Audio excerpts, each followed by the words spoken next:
Dear students, Assalamu alaikum. This is Asif Nawaz before you.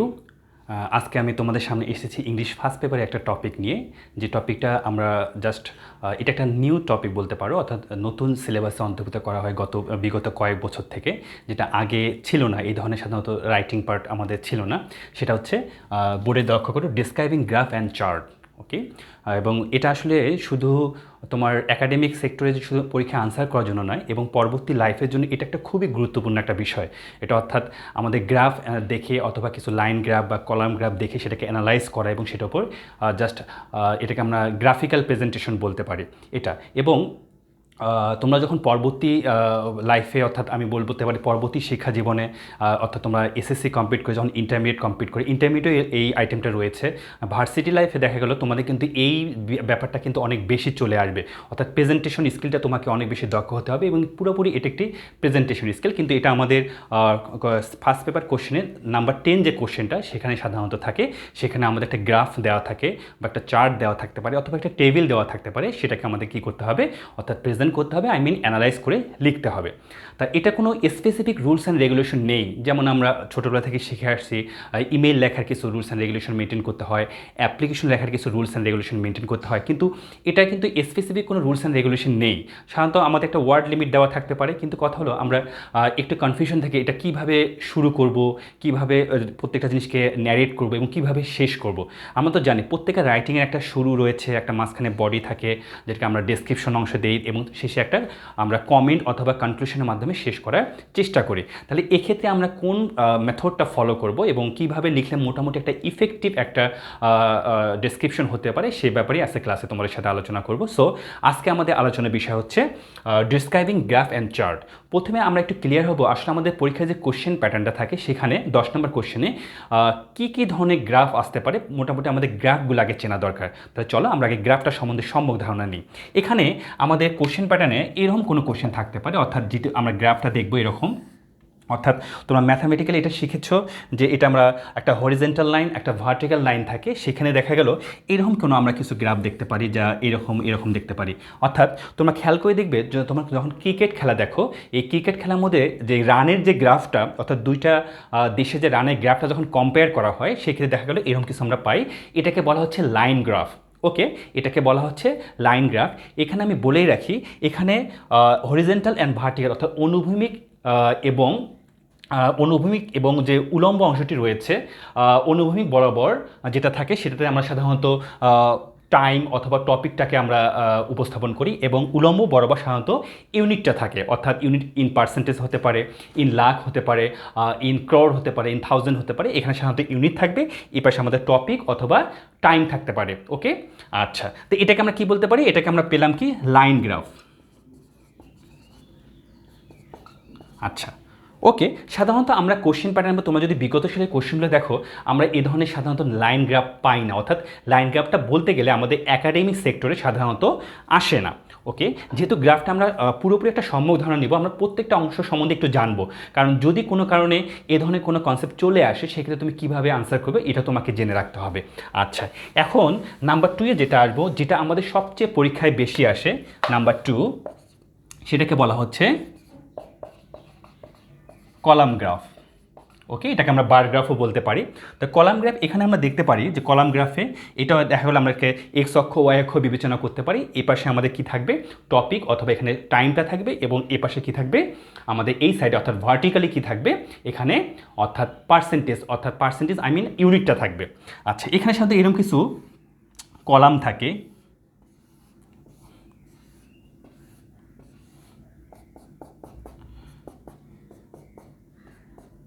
আচ্ছা, এই কলামগুলোকে আমাদের just express করতে হয় অথবা অ্যানালাইজ করতে হয়, গ্রাফিক্যালি রিপ্রেজেন্ট করতে হয়।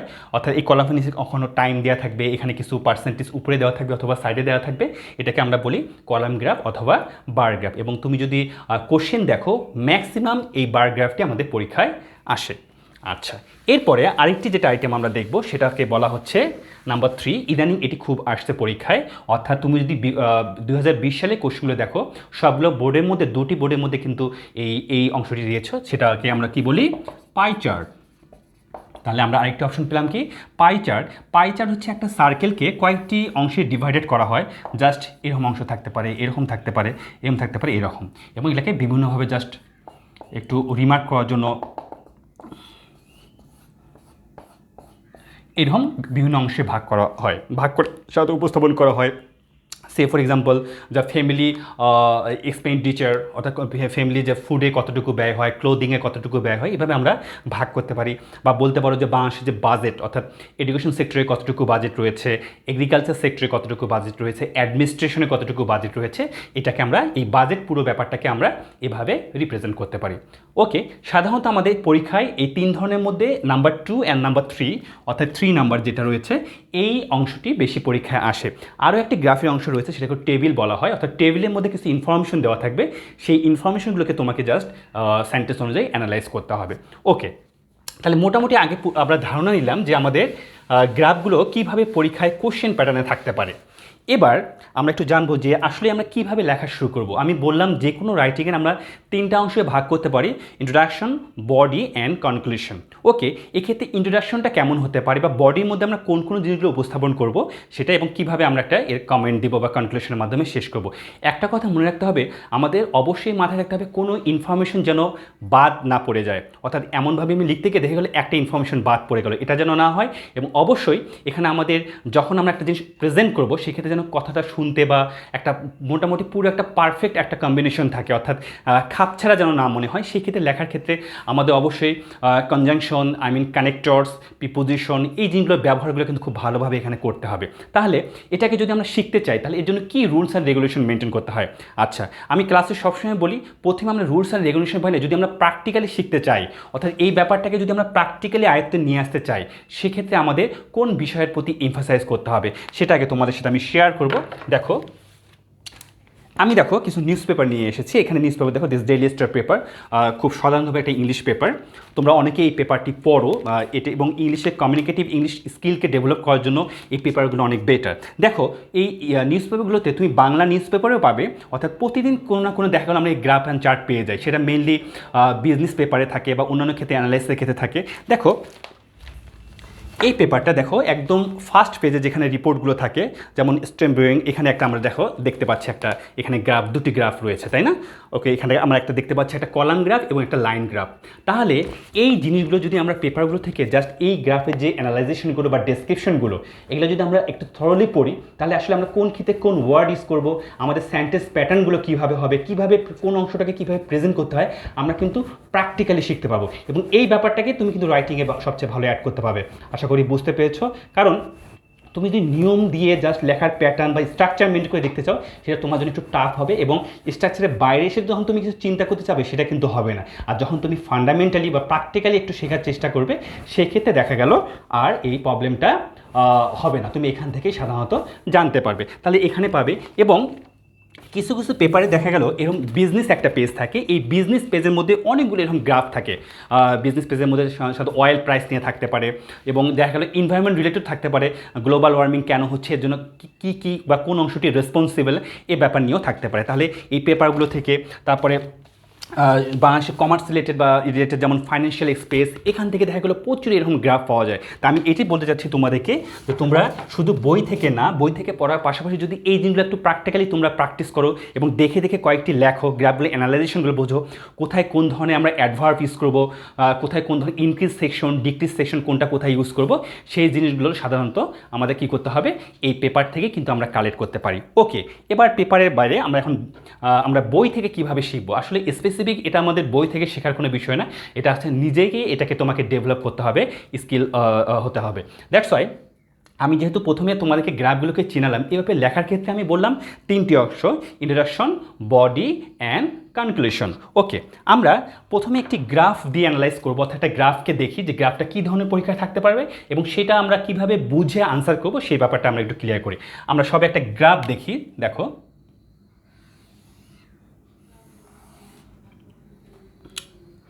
আচ্ছা, এটাকে আমরা কয়টি অংশে ভাগ করি?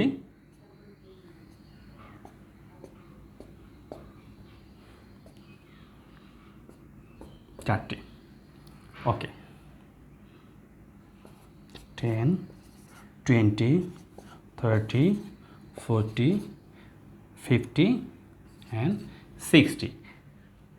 দেখো এটাকে আমরা বলতে পারি, এটা আমরা পার্সেন্টেজে দেখাতে পারি, অর্থাৎ এটা হলো আমাদের ইউনিটটা কি ইন পার্সেন্টেজ। ওকে, এখানে আমরা 10, 20, 30, 40, 50, 60% পর্যন্ত নিলাম। এবং এখানে আমরা মেনলি এটাকে দেখানোর চেষ্টা করব যে চয়েস অফ প্রফেশন। ওকে, অর্থাৎ কে কোন প্রফেশনটাকে বেশি চয়েস করে এইটা অনুযায়ী আমরা কয়েকটি ক্যাটাগরিতে ভাগ করবো, 100%-এর মধ্যে কোনটা কত পার্সেন্ট। তাহলে আমরা প্রথমে একটু দেখাই যে এখানে একটা আমরা অংশ দেখাতে, এটাকে আমরা কলাম গ্রাফের মাধ্যমে দেখাবো। এটা একটা অংশ আমরা দেখাতে পারি, এটাকে আমরা বলতে পারি কি ফার্মিং।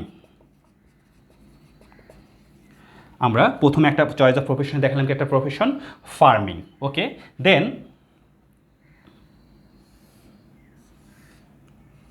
এখানে আমরা দেখাতে পারি, এটা জাস্ট হতে পারে 30, তো আমরা একটু কমিয়ে নেই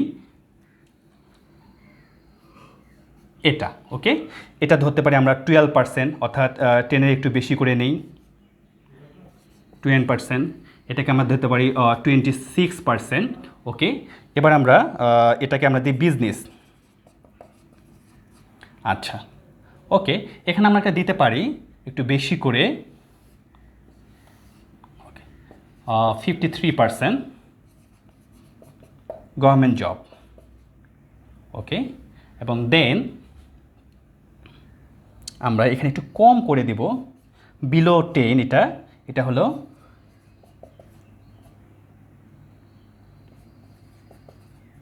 ইন্টেলেকচুয়াল জব যেটাকে আমরা বলি।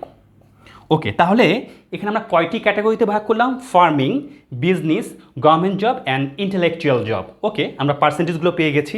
এটা 12%, 26%, 53% অ্যান্ড এটাকে আমরা বলতে পারি যে 9 পয়েন্ট সামথিং, সো 9.3%। ওকে, আচ্ছা, এখন কথা হলো যখন আমি স্টার্ট করব, প্রথম আমাদের কাজ হচ্ছে একটা ইন্ট্রোডাকশন দেওয়া। অর্থাৎ ইন্ট্রোডাকশন হচ্ছে সেই বিষয়টা মোটামুটি গ্রাফটা কী সম্বন্ধে, টপিকটা কী, এখানে ইউনিটটা কী বা কী সম্বন্ধে বলা হয়েছে সম্মুখ একটা ধারণা আসবে আমাদের 1 or 2 সেন্টেন্সেস, অর্থাৎ একটা অথবা দুটো সেন্টেন্সের মাধ্যমে আমাদেরকে পুরো গ্রাফটা সম্বন্ধে একটা গ্রাফিক্যাল প্রেজেন্টেশন দিতে হবে। তারপরে আমরা বডিতে চলে যাব। তাহলে এখানে যদি আমরা বলি এটা একটা কী ছিল, column graph. The given column graph provides information on or about choice of profession, about choice of profession in Bangladesh in percentage. এভাবে আমরা একটা সেন্টেন্সে সাধারণত উপস্থাপন করতে পারি। বেশি কিন্তু কথা বললাম না, just the given column graph provides information on the choice of profession in Bangladesh in percentage. পার্সেন্টেজে যদি আমরা উল্লেখ নাও করি, মেনশন নাও করি, নো প্রবলেম, জাস্ট এভাবে আমরা জাস্ট একটা তথ্য দিয়ে ফেললাম। এবার যখন আমি বডিতে যাব, তা বডিতে যখন এভাবে আমরা স্টার্ট করতে পারি। যদি তুমি বলো ইন্ডিভিজুয়ালি আমরা ফার্মিংকে বললাম, বিজনেসকে গভর্নমেন্ট জব এবং ইন্টেলেকচুয়াল জব এটা বলতে পারি। আবার এভাবে বলতে পারি, সবার প্রথমে আমরা হায়েস্ট পয়েন্টটা বললাম যে গভর্নমেন্ট জবটা সবচেয়ে বেশি, এটা দিয়ে বললাম, তারপরে লোয়েস্টটা বললাম, তারপরে বাকিগুলো বললাম। ওকে, যেভাবে ইচ্ছা, কিন্তু অবশ্যই সেটাকে রিদমিক হতে হবে, অর্থাৎ শ্রুতিমধুর হতে হবে এবং যেটা একটা হারমোনিয়াস যেন হয় সেটাই আমাদেরকে মনে রাখতে হবে, যেখান থেকেই তুমি শুরু করো না কেন। এখন কথা হচ্ছে যে এটা বডি যখন লিখব, যে এখানে কিন্তু দেখা গেলো ইন্ডিভিজুয়াল 4টা কথা উপস্থাপন করা হচ্ছে, তার মানে কি 4টাকে আমি আলাদাভাবে উপস্থাপন করবো। কিন্তু সেখানে সবচেয়ে বড় বিষয়টা যে সবার গভর্নমেন্ট জবের প্রতি একটা বেশি অ্যাট্রাকশন থাকে। Why they attract the government job, অর্থাৎ গভর্নমেন্ট জবটাকে কেন বেশি অ্যাট্রাক্ট করে মানুষকে, সেই কনসেপ্টটা অথবা সেই কজটা কিন্তু এখানে অবশ্যই সাথে দিতে হবে, যে এই কারণে, যে এটা কী কারণে মানুষ এই গভর্নমেন্ট জবটাকে বেশি প্রিফার করে, সেটা কিন্তু আমি পার্সেন্টেজটা মেনশন করার সাথে সাথে আমরা উল্লেখ করবো আর কি। ওকে, তারপর যদি সেকেন্ড পজিশন, অর্থাৎ 4:1 পিপুল লাইক বিজনেস। ওকে, তো এখন কথা হচ্ছে এখান থেকে যখন আমি বিজনেসে চলে আসবো, কেন এখন আস্তে আস্তে বলতে পারি যে বিজনেস সেক্টরটা আস্তে আস্তে ডেভেলপ করছে আর কি। তাহলে কেন মানুষ বিজনেস সেক্টরকে ডেভেলপ করছে? কারণ গভর্নমেন্ট জবটা পাওয়াটা একটু অনেক অনেক বেশি ডিফিকাল্ট, দ্যাটস ওয়াই মানুষ অল্প কিছু পুঁজি বা ক্যাপিটাল নিয়ে বিজনেস করতে পারছে এবং বিজনেস করার মাধ্যমে খুব তাড়াতাড়ি ডেভেলপ করা সম্ভব। এবং today world is the world business world, and বলতে পারি যে গ্লোবালাইজেশনের মেইন থিমটার মধ্যে কিন্তু বিজনেস ব্যাপারটা রয়েছে, তাই না? তো দেখা গেল এই কথাগুলো কিন্তু আমাকে এখানে অ্যাড করে দিতে হবে। জাস্ট আমি যদি এখানে এসে বলে যাই যে 26% পিপল প্রিফার্ড বিজনেস সেক্টর, এটা কিন্তু দেখা গেলো এক কথায় শেষ করলে হবে না, অবশ্যই আমাদেরকে কজ অ্যান্ড ইফেক্টটা দিতে হবে। দেন তারপরে আমি যখন ফার্মিংয়ে আসবো, এখানে কিন্তু কিছু কথা বলতে হবে। Bangladesh is an agriculture country, but only 12% prefer farming sector. So the agriculture sector is decreasing in situation day by day. এভাবে আমরা কিছু কথা উল্লেখ করবো যে বাংলাদেশ একটা কৃষি প্রধান দেশ, কিন্তু দেখা গেল এখানে এসে ফার্মিংটা আস্তে আস্তে ডিক্রিজ হয়ে যাচ্ছে, মানুষ ফার্মিংয়ের সাথে রিলেটেড থাকছে না, মানুষ শহরমুখী হয়ে যাচ্ছে, আরবানাইজেশন, গ্লোবালাইজেশন। ওকে, এবং ইন্টেলেকচুয়াল জব, যেটার পরিমাণটা সবচেয়ে কম। ইন্টেলেকচুয়াল জব বলতে আমরা কোনটাকে বুঝি, অর্থাৎ সেটা হতে পারে রাইটার হওয়া, আমরা টিচারকেও এখানে অ্যাড করতে পারি, বা অন্যান্য যে কিছু প্রফেশন রয়েছে, এই জিনিসগুলোকে আমরা কি বলতে পারি, ইন্টেলেকচুয়াল জব। এবং সেটা পরিমাণটা অনেক কম এবং রেয়ার, অর্থাৎ 9%, এখন কিন্তু 9%ও পাওয়া দুষ্কর আর কি। কিন্তু এটা প্রতি আগ্রহ বাড়ার জন্য কী করতে হবে মানুষকে, সে ব্যাপারে আমরা এখানে কিছু ইনফরমেশন দিতে পারি। ওভারঅল দেখবে যখন তোমার অবশ্যই একটা খুব সুন্দর একটা পারফেক্ট তোমার গ্রাফ অ্যান্ড চার্ট হয়ে গেছে। এভাবে আমরা সাধারণত অ্যানালাইজ করা শিখব। ওকে, এখন যদি টাইম রিলেটেড কিছু থাকে,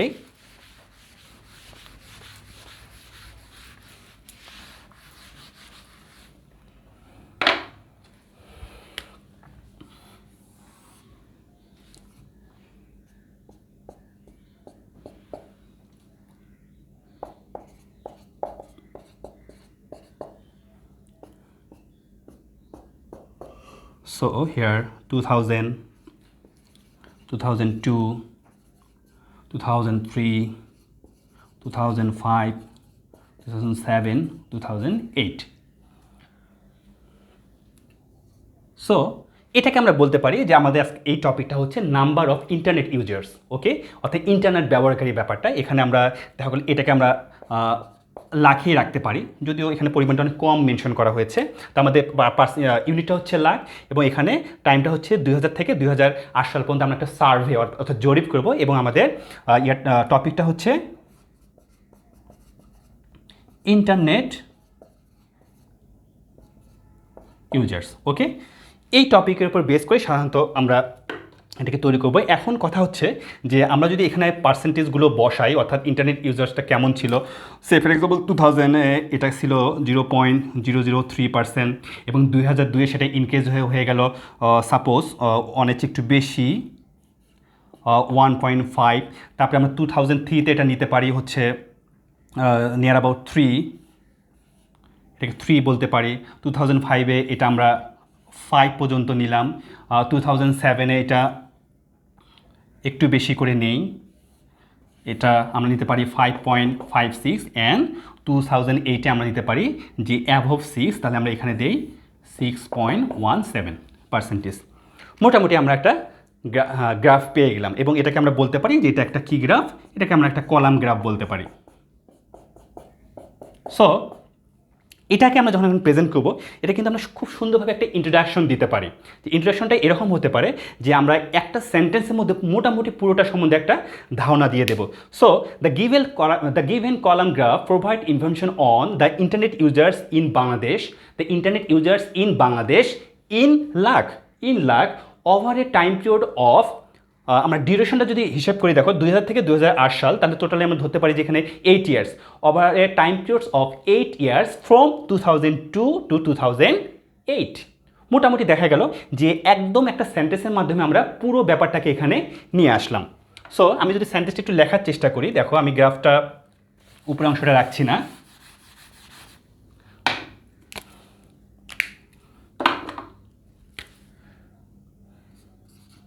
the given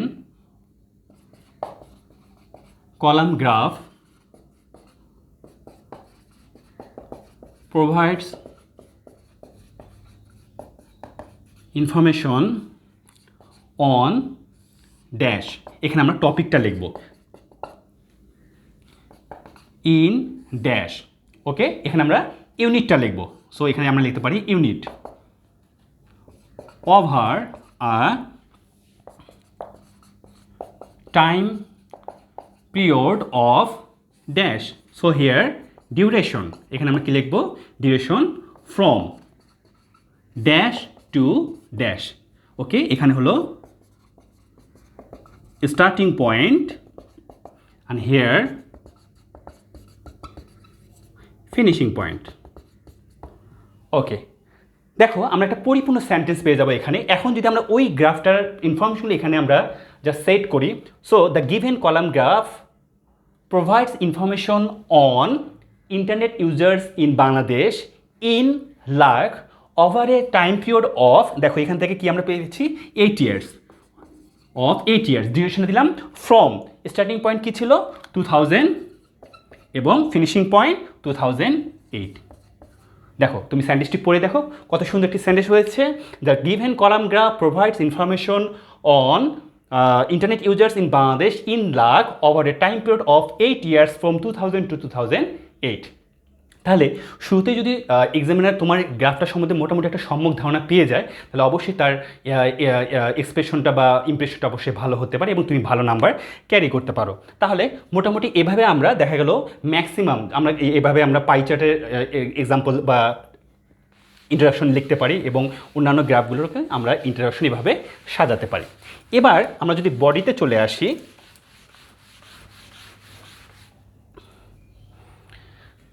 অর্থাৎ বডি অংশের মধ্যে আমরা 3টি অংশ সেগমেন্টে ভাগ করব। সেটা হলো নাম্বার 1, এখানে থাকতে পারে যখন আমরা কম্পেয়ার যদি করি ইনক্রিজ সেকশন, এখানে থাকতে পারে ডিক্রিজ সেকশন এবং এখানে কি থাকতে পারে স্ট্যাবিলাইজ,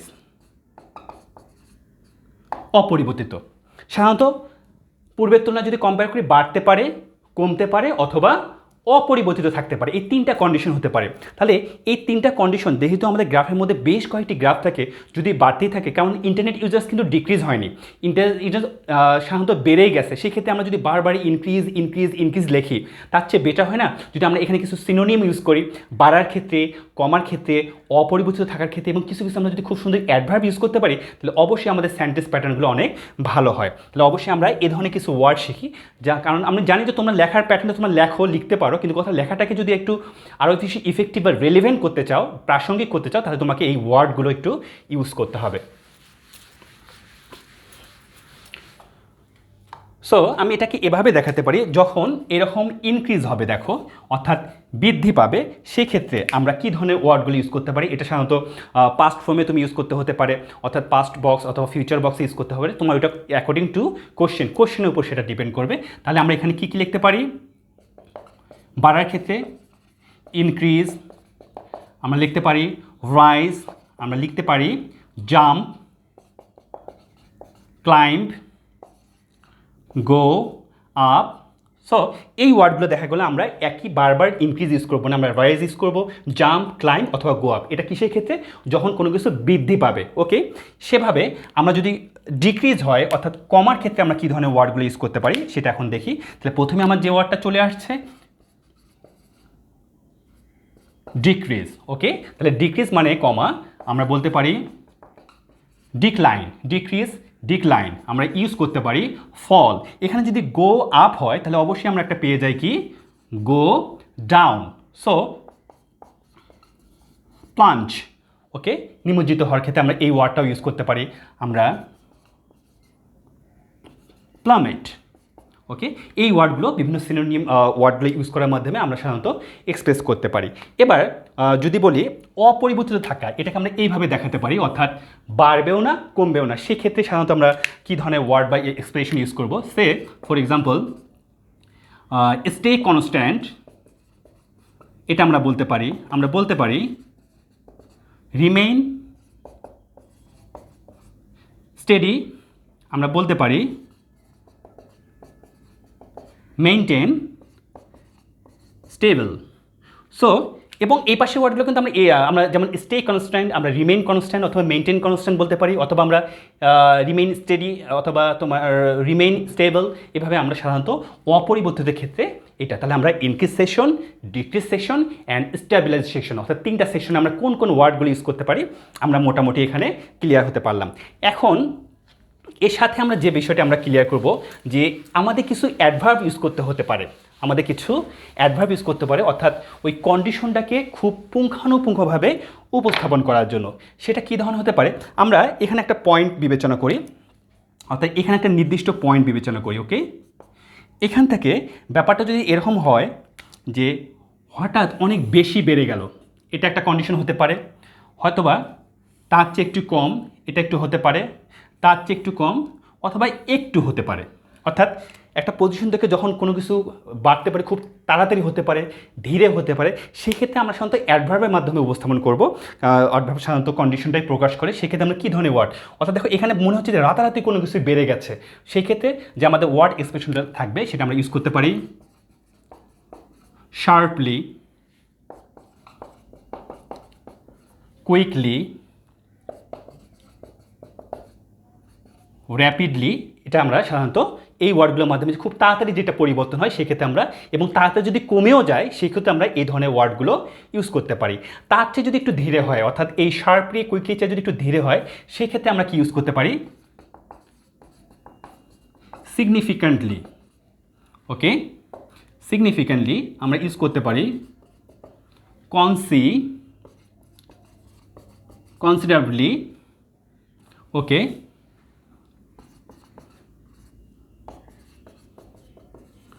সাবস্টেন্সিয়ালি, এই ধরনের আমরা অ্যাডভার্বগুলো ইউজ করতে পারি।